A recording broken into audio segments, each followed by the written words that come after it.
here's today's show. I live in the far West Village, and I was intrigued by why there was these great stores founded by British expats that did wonderful British ingredients. You know, fried fish, fish and chips, Cumberland sausage. So we're going to visit 5 places today, all of which feature wonderful British ingredients. And the last one, kind of a curveball, is a great Irish bar, also in the West Village. A couple of young kids with great food, really super cocktails, wonderful beers, and really great bar food to match. So get ready for some great Brit food and an Irish bar at the end, because you got to finish somewhere. Why not an Irish bar in the West Village?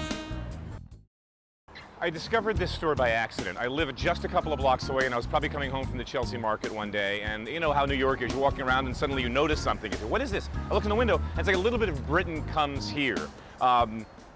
It's a great store for British expats. Probably 80% of the customers are British expats, so they got all these British products and cereals and Weetabix and teas and all kinds of crazy stuff, pint beans. But I come here for the sausages and for the savory meat pies. They've got the best sausages in New York City for breakfast. Bangers, chipolatas, Cumberland sausage. Add to that all the like steak and kidney pie. They've got like a little chicken pot pie in pastry. The name of the store is Myers of Keswick. They've been here for about 20-some years. His daughter, Jenny's taken over. I love this place. Come out of your way to this store. Try it. You're gonna love this place. Let's go ahead and get the story and you'll see why. So we begin to make Cumberland sausage to a recipe, as far as we can find out, is over 100 years old.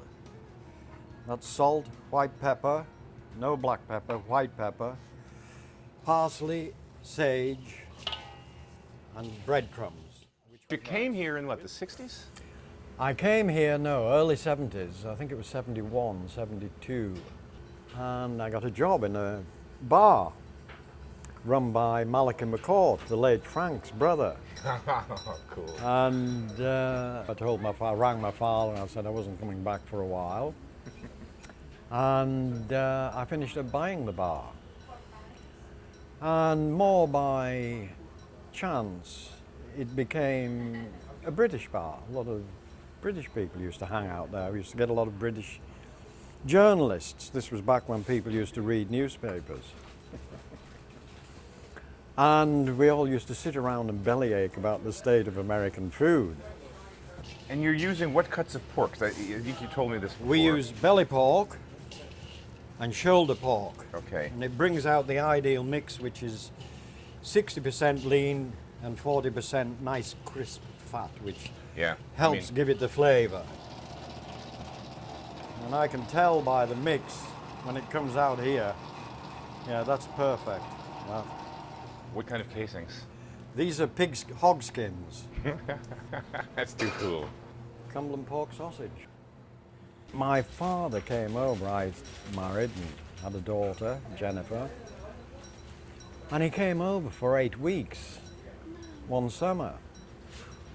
And of course he's so bored after the first few days that he gets in the kitchen of the bar and starts making these mini sausage rolls, pork pies, which we used to give away at cocktail hour. And I remember it wasn't very long until the bar was full of people getting their evening meal. And that was when I thought there might be something in this. You'll notice full of meat. Back in England, not much meat in pork pies anymore. People traveling second class.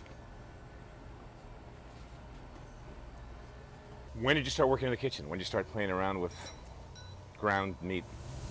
When I came back in 2007. Just after I'd gotten married, I returned. I did leave to go out on my own, just to get that experience of doing it, which I do think in a family business is important. It makes one appreciate what they have a little more. So it was when I came back that I got more involved in the kitchen.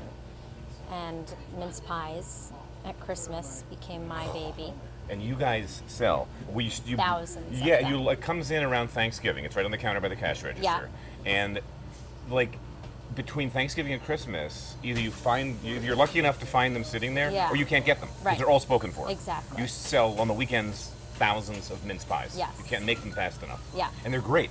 They are good. They're great. The dough's great. The mincemeat filling's great. They're just sick, and they're about yay big. They're amazing. So place your orders if it's around that time.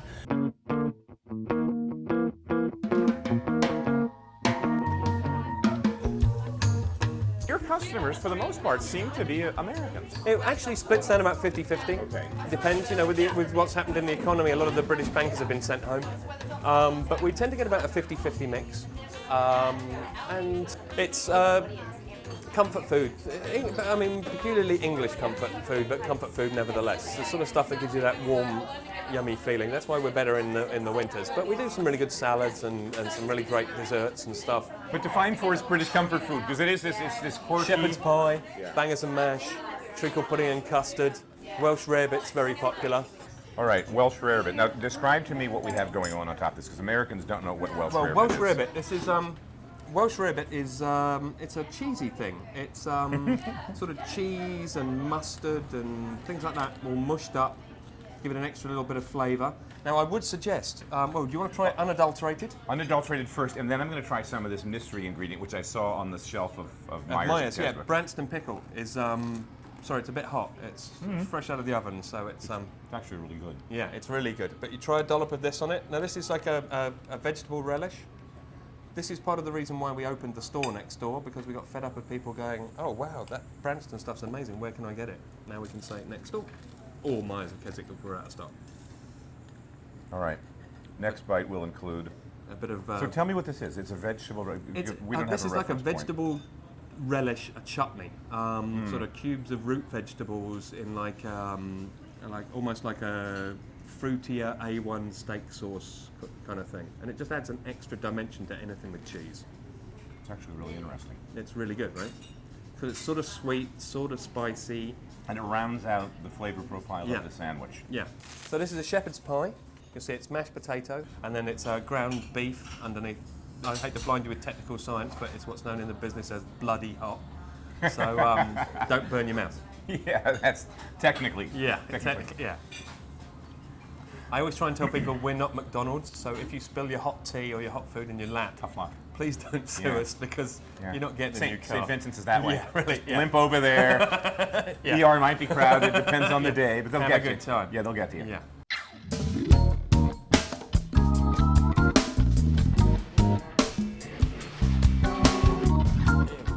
So that is our regular serving. This is cod. That's a beautiful piece of fish, man. So that's, that's nice, fresh, firm, gorgeous cod. So this goes in the flour, and this is just regular all-purpose flour. Just shake off the excess, and then this is our batter here. So you want to give it a nice good coating, and then it's going to go into this oil here. Now that's like 375. Perfect frying temperature. Yeah. Then we can get some chips.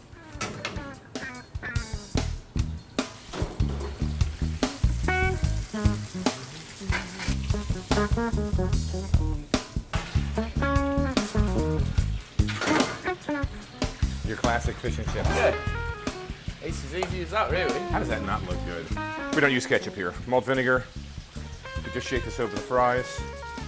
A little bit hits the fish, no one complains. Oh, that's gorgeous. Still hot as can be. A little bit of tartar sauce. Oh man. I'm a fried fish nut. I make fried fish a lot at home in Cape May. I could eat this, I don't know, 2-3 times a week. Look at that. Flaky, moist, delicious. This could be the best in the city. Could be. Yeah, I think it has to be. I mean, I don't know. So I think he's going to make sliders here and a Scotch egg. When we were going to do this place, I really wanted to do food that was better than your normal food, you know, because I love food myself, and I didn't want to go, I didn't want my place serving kind of run-of-the-mill kind of food. I just like the whole local angle too. I like, if we're going to be in a neighbourhood, I'd like to buy things from places around the neighbourhood, support those kind of places and get better quality products, you know. So this is the Berkshire pork that we cook for 8 hours with rosemary and mustard seed and a couple other things, sugar and salt. So this is our... Oh, that's sick. This is our Scotch egg. That's crazy. You got a hard-boiled egg inside. Yeah, and we sausage got, encasing it. Exactly. And your sausage comes from where? Sausage comes from the Piccinini brothers. Again, it's hard. Some people are kind of like scared of the Scotch egg, but once you get them to try it, they're like, wow, it's the perfect bar food. How can you be afraid of a Scotch egg? It's like being afraid of a creamsicle. Right. All right, so you're sitting there, You're with your mates. You got a big pint of beer. There's stuff swirling around. I'm gonna get a bit of mustard on that. Get a little bit of mustard on this too. Yep. You're kind of getting hungry. You're not sure what you want to eat, so you take a look at the menu. What's this? $4, $5, $6? We started at $4. $4. My first guess. All right, I'm waiting for this to cool. Just a second, so I don't make a fool of myself. It's hot. It's fried. It's crispy, and the egg on the inside is still kind of cool, which I love. So you got that temperature thing going on. Oh man. Good. Ridiculous. Tell me what you're making, Kevin. I'm going to make a drink we call the Kavanagh sidecar. It's like a twist on a sidecar, but it's used with simple syrup with the Calvados instead of the triple sec. So we're going to start with 2 ounces of Calvados, fresh squeezed lemon juice. Do 3/4 of an ounce. I always find a good mix is 3/4 to 1. Citrus to sweet.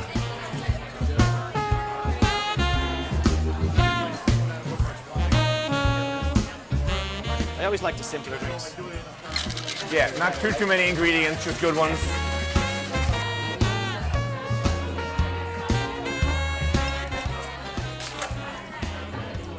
I like the way this comes out. It has a nearly apple kind of orangey quality to it that I really enjoy.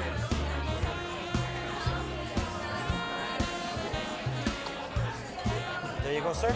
All right, thank you, sir. It's that time of day. You may be critical.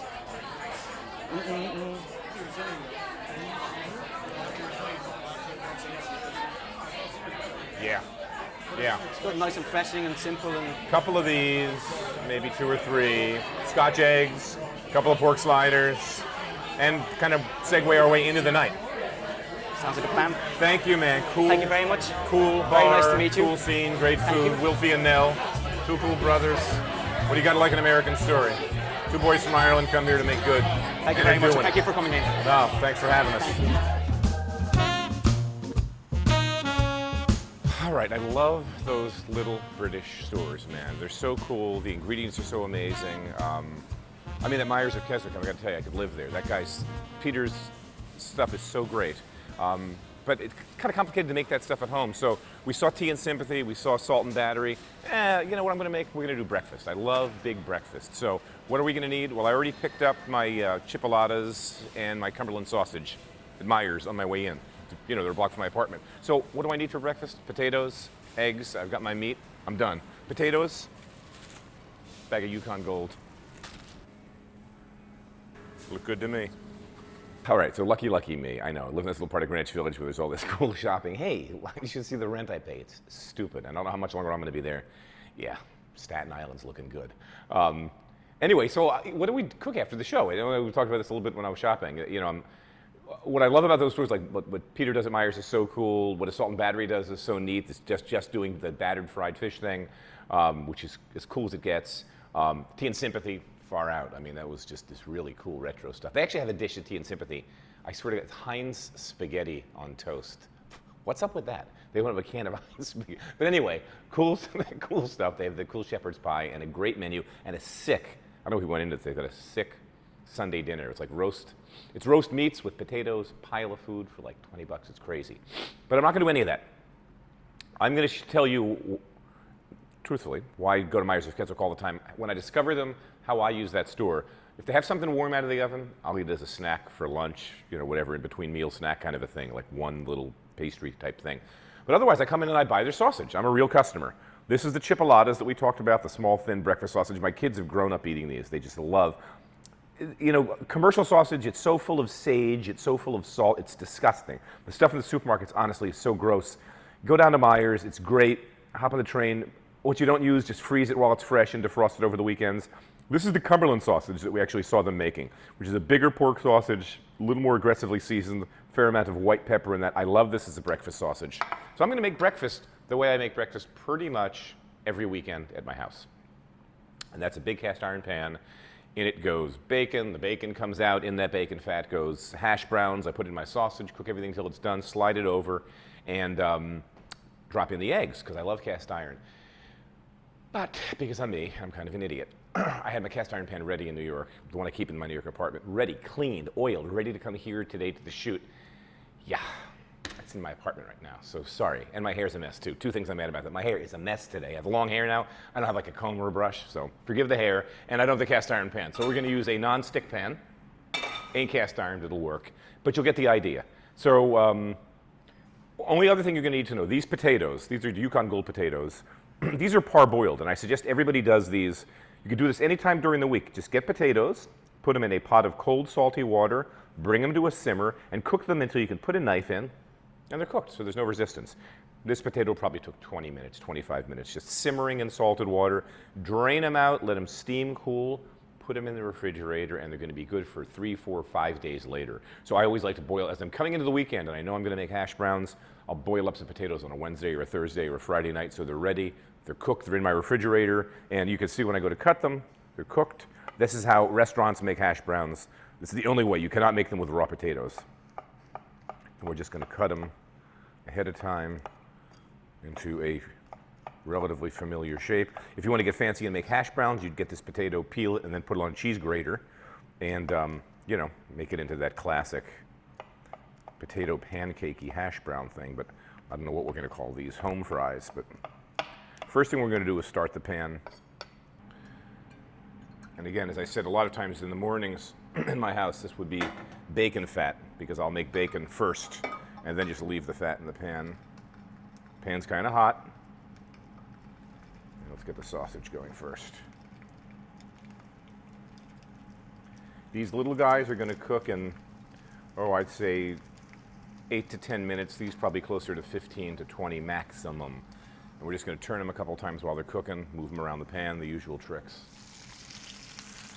And I should note, as Joe pointed out, who's shooting the show, this flame isn't terribly high. I don't want a high flame. I want like a medium flame. Because what I don't want is a lot of color on the outside, and then they're not cooked. So that's sort of always the balancing act with how high do you want to set the flame. It's kind of like, well, the only way you can answer that question is, what are you cooking? How long is it going to take? And what do you want the finished product to be like? If I'm searing a steak and I want to eat it medium rare, medium, I get that pan screaming hot because I want that big char, that Maillard effect on the outside. But something like this, sausage, I tend to turn the flame down a little bit. These are little length sausage. So it's probably been close to 10 minutes. They're crispy. I don't want to dry them out. We're just going to take them. We're going to put them. This is nothing fancy here, folks, okay? We're going to put them here in this little plate that I have handily there next to it. Why do I have it next to it? Because I want to get the potatoes in now. And we've got a little extra oil in there that probably came out of the sausage. Perfectly fine with me. And don't forget, always remember, salt. A little bit of pepper. Smells good already. I love these sausage. Once you eat these, you'll never go back to the supermarket junk. All right, these guys are done. So these are my Cumberlands, really nice color, pretty much all the way around. It's hard to get color on something that's convex like that, because it's not going to sit flat, but everything else is golden. They're beautiful. This is going to be delicious. And now we can concentrate on getting our taters cooked. Let's give them a little flip in the pan, see where they are. Yeah, it's good. Yeah, I like Yukon Golds for this. Listen to the sound of this, right? Just hear that hissing sound? When you're crisping up potatoes, when you're sauteing like this, one of the things you're doing is you're also cooking the water out of the potato. And when the potato first hits the pan, it's got a fair amount of water in it, the way everything does. But as they begin to get closer to done, this is the sound they make. It's kind of like, ass. And what it's telling me is this potato is beginning to dry out. That's one of the reasons it gets crispy. These guys are pretty much done. So I want the oil to stay in there, because again, we're going to pretend this is bacon fat. Because you should start a meal like this with bacon. You got to have your, if you don't eat pork, you probably shut the show up a while ago. Or buy all beef sausage, or buy turkey sausage, or buy tofu sausage. Hey, whatever. I'm buying this stuff. Now, in go my eggs. Perfect. Now let's just leave them alone for a minute. A little bit of salt on them. A couple turns of the pepper mill. Put our little meat in one corner. We've got our sausage here. We've got our other sausage here. We've got I don't have to use all these potatoes, Chef. Big pile of potatoes there. But the advantage of this pan, the singular advantage is that nice sloped side allows you to flip things. So you get the egg, Now it's about I want them over easy. It's about 3/4 done. We're going to turn them around. We're going to get them so they're leaning against that outer lip and flip them. Oh, that yolk broke. My bad. But this yolk didn't. It happens. Got a little elevation on that, but who cares? They'll still be over easy. Let's cut into the sausage because that's what I'm curious about. I want to see them guys. I'm impatient. I'll admit it. These are these beautiful. Yeah, look at that. Great homemade sausage.